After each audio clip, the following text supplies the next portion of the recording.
Il teatro invisibile di Max Deliso. Rubriche di cine e televisione.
Saluti ascoltadoris e ascoltadors di Radio Onde Fulane, de bande di Paoli Cantalute e di Max Deliso. Buone giornate a tutti. E benvenuti in tal teatro invisibile di Max Deliso, che è il stesso titolo dal blog dove Max ha scritto le sue recensioni di cine e di televisione, che sono le versioni radiofoniche, dove le prime parti di ogni puntata intanto recensing è il film che tu hai veduto le settimane passate. Questo che vendivo di due film, su una paranza dei bambini, che di che le alita. E beh, questo che anche alita non è male in realtà, ma di che fevererio magari più tardi, ecco. Boh, vabbè, c'è carina paranza dei bambini che hai già capito. A me mi è piaciuto, andate Robis. Mi son piaciuto duce doi. Allora facciamo così. La prossima volta c'è carina di alita che volte ca in cassa. C'è carina da paranza dei bambini. Anche perché ha vissuto a Berlino l'Orso d'Argento per mie sceneggiature, Saviano, no? Quindi sì, sono robe di. Sì, no, in zone Gomorra. Allora intanto una roba, la colonne sonore Scampia. che stiamo sentendo, no, lì in realtà le Rione Sanità.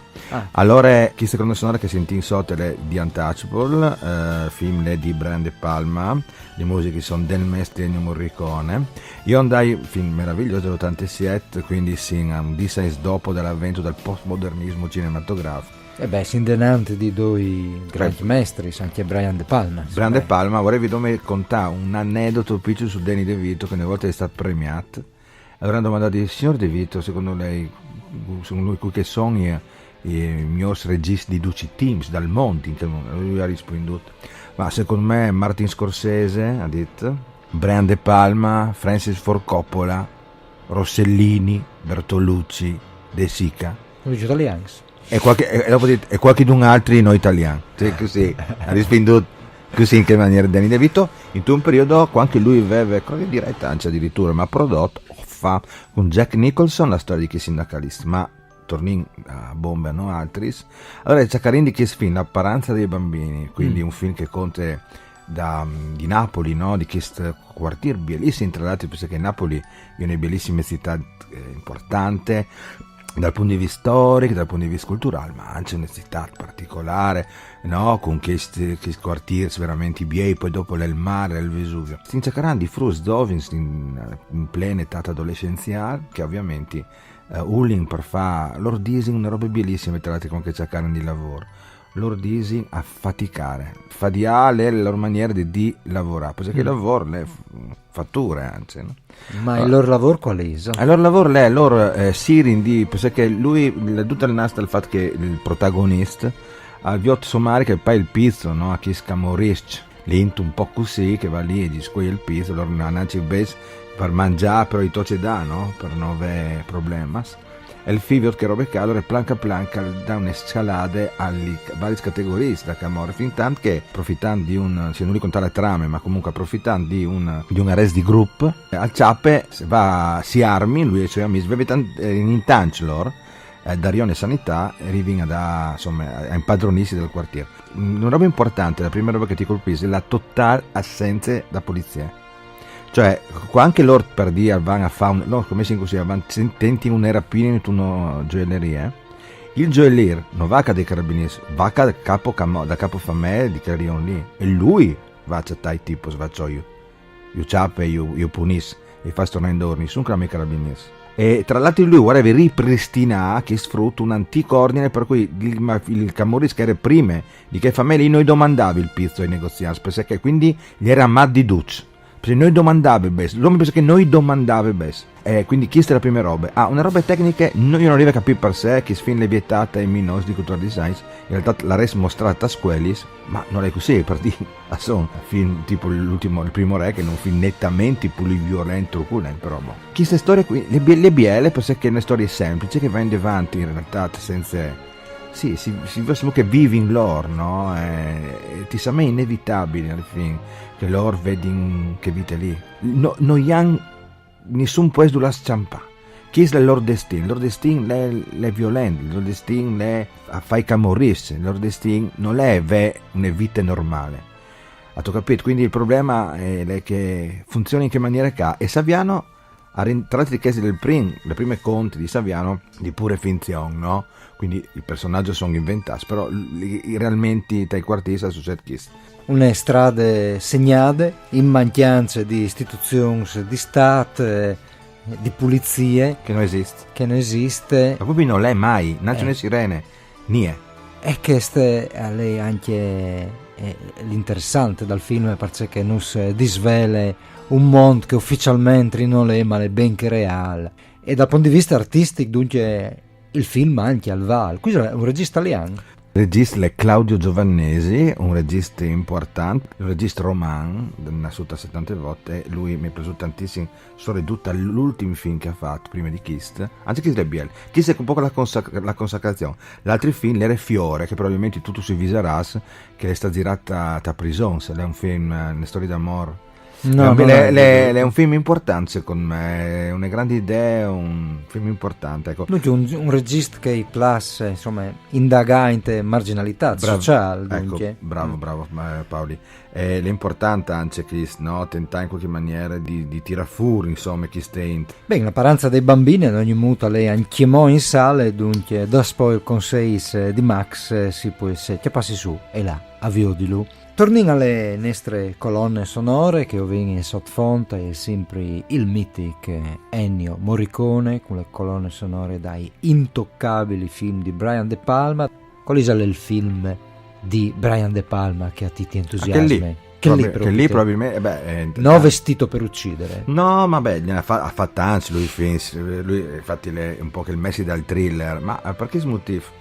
A lui mi è piaciuto tantissimo in Kiss Vink, è un film a grandissimo respiro, no? È un film importante, grueso, non so spiegati che robe, con un grandissimo cast. Io l'ho veduto tra l'altro in lingua originale, che tu senti Sean Connery col suo accento tipicamente scozzese. Lì il ruolo miglior che ha fatto Andy Garcia, le bravissime anche Kevin Costner, insomma un cast importante, una storia tra l'altro vera, un film importante, perché c'è stato un film da svolte prima no a caso, dall'87 dell'anno, dal 10° anniversario da ingresso da storia del cinema dal periodo postmoderno che al Venfur con Guerre Stellari, no? Quindi tra 77 Guerre Stellari si passa dal modernismo al postmodernismo. Il cambio di paradigma. Difatti sì, quanti praticamente tu per prime volte come pubblico tu diventi critic, cioè mentre il film classico ad esempio il cinema classico, l'edificazione col protagonista dopo non è più così, anzi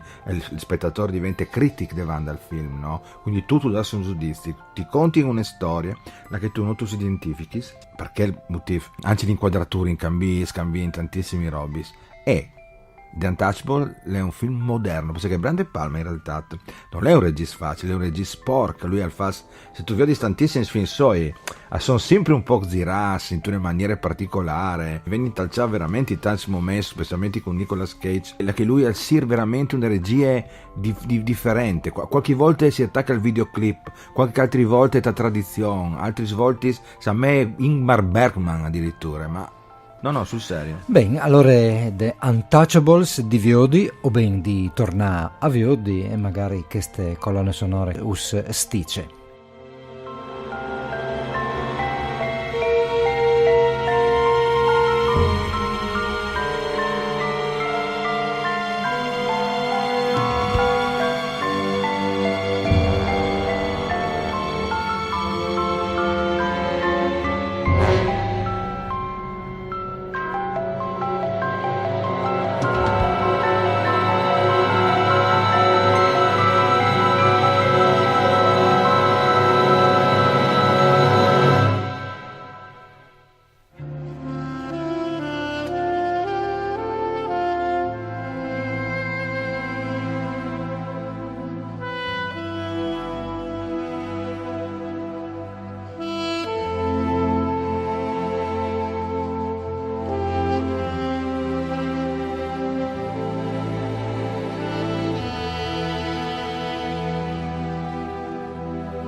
E dopo un po' di musica dal Mestri Morricone, allora torniamo in studi dentro dal Teatro Invisibile di Max Deliso, in te seconda parte, Fevelin di Television. Eccoci, allora praticamente anche queste settimane mi è fu il secondo episodio dei Doi News di Montalbano, è stato un successo incredibile, tra l'altro io lo ho veduto e è piaciuto, mi è piaciuto, è raffinato.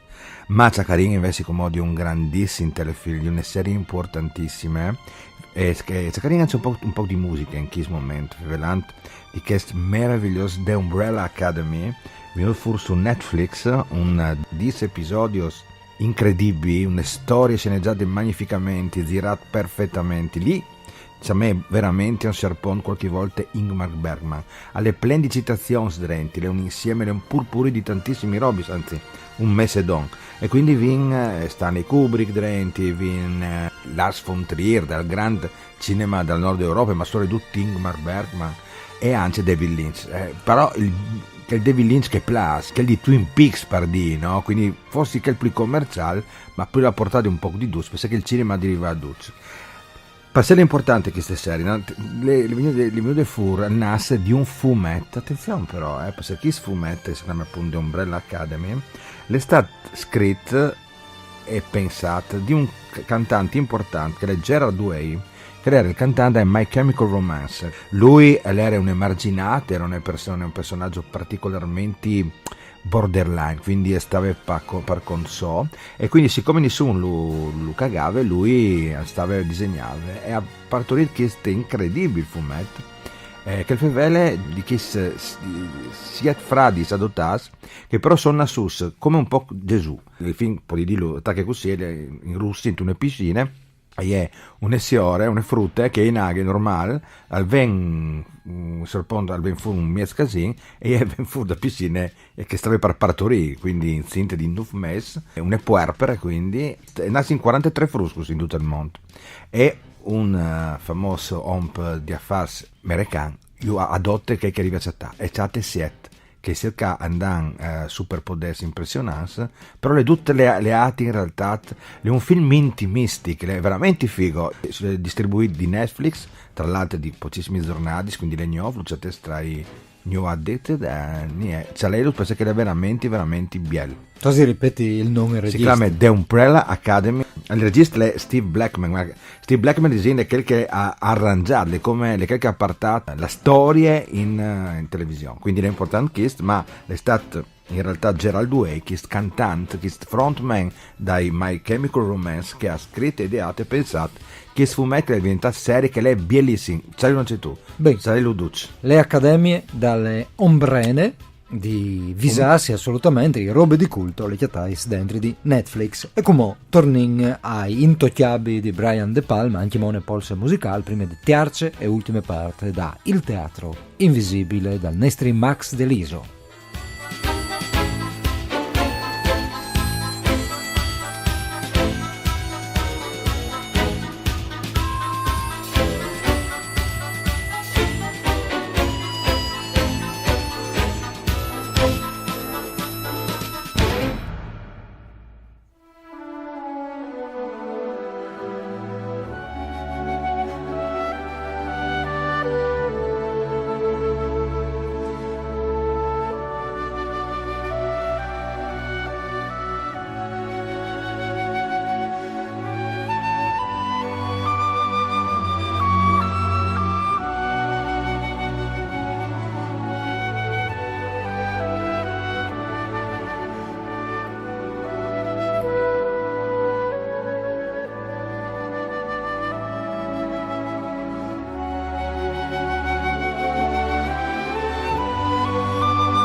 E dopo queste tiarce ultime cerce musical dalle colonne sonore dal film The Untouchables di Brian De Palma, firmate di Ennio Morricone, e ultime parte di Il Teatro Invisibile, dulà che odin i conseis parlis visions.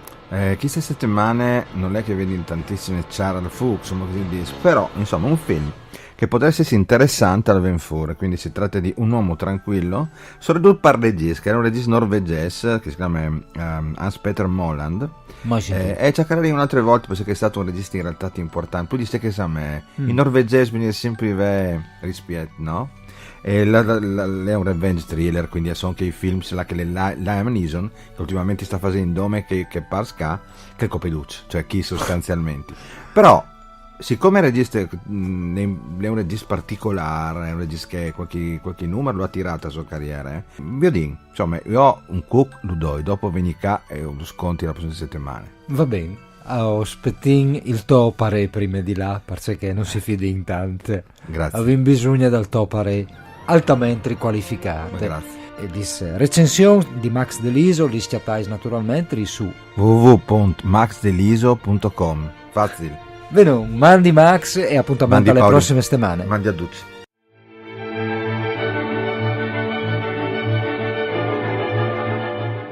Il teatro invisibile di Max Deliso. Rubriche di cine e televisione.